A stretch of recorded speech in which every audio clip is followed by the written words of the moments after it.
Traditional academic study of Islamic monotheism, or tawhid, typically divides the subject into three distinct categories: the unification of divinity, the unification of al-rububiyyah, or lordship, and the unification of attributes. In practice, scholars frequently collapse these distinctions. Titles like God and Lord are treated as interchangeable synonyms referring to the same entity. This creates a logical problem. If these titles are exact synonyms, their repetitive use in foundational texts suggests poetic redundancy rather than precise theological mechanics. To test this assumption of redundancy, we have to look past broad academic theory and examine the literal text of the Quran itself. Treating divine titles as interchangeable masks a complex legal framework governing the relationship between the Creator and the creation. Consider the sequential invocation in Surah An-Nas. Say, I seek refuge in the Lord of mankind, the King of mankind, the God of mankind. Why use all three distinct titles? If the terms were truly redundant, the text could simply address the God of mankind. The text deliberately avoids redundancy to outline three distinct operational relationships. These three relationships correspond exactly to three distinct categories of humanity. Firm, conclusive, divine nomenclature functions as a rigorous, tripartite taxonomy, mapping human obedience directly to eschatological judgment. To understand this map, we must define how the titles function.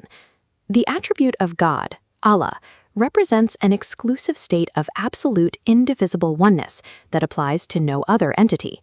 Conversely, the attributes of lordship and kingship operate on a spectrum of degrees based on hierarchical responsibility. We see this on earth. A father acts as the lord of his household because he bears responsibility for their care, and they are subject to his rules. Classid Yusuf provides scriptural proof of this when he refers to the king of Egypt as his lord, acknowledging the king's responsibility over his subjects and their obedience to his law. While earthly beings can possess degrees of lordship over their subjects, the divine remains the supreme lord over all. Rububiyyah measures mutual responsibility and obedience rather than absolute existence. This measurement forms the basis for how the divine judges different human souls. This sorting process fits into a three-tier matrix measuring proximity to the divine. The highest state of spiritual proximity belongs to the reassuring soul. The reassuring soul exists in a state of full, unwavering obedience to divine law. Because of this total submission, the divine takes full, caretaking responsibility for this soul in both this world and the hereafter. This relationship of pure caretaking and obedience activates the specific divine title of the Lord. This alignment results in a specific outcome on the Day of Judgment: entry into paradise without facing the scales of account. The reassuring soul bypasses the scales because the Lord assumes the role of unconditional caretaker. The intermediate state of human existence is the blaming soul, characterized by struggle and imperfection.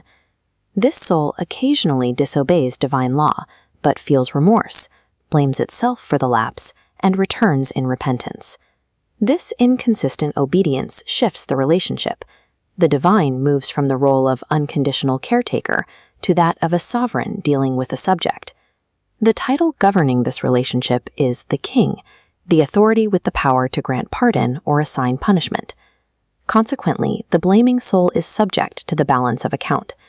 This soul must face a formal accounting of deeds because it requires a king to adjudicate its fluctuating record of infractions and apologies.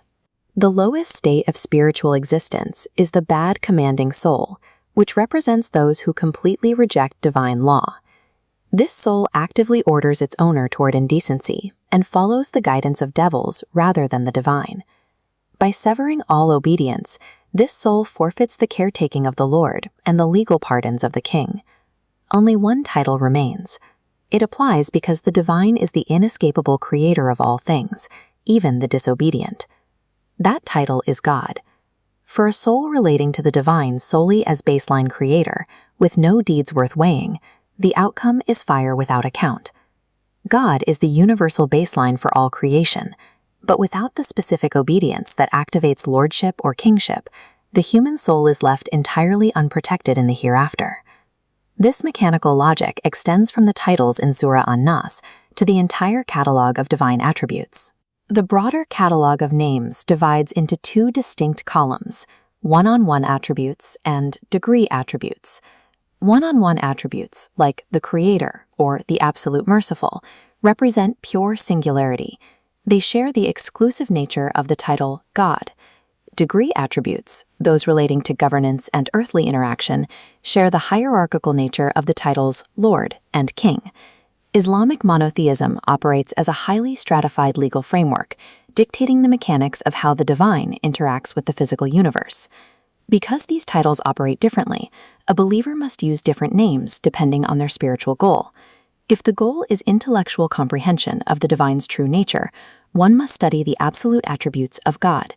If the goal is to seek proximity, care, and protection, one must invoke the caretaking attributes of the Lord.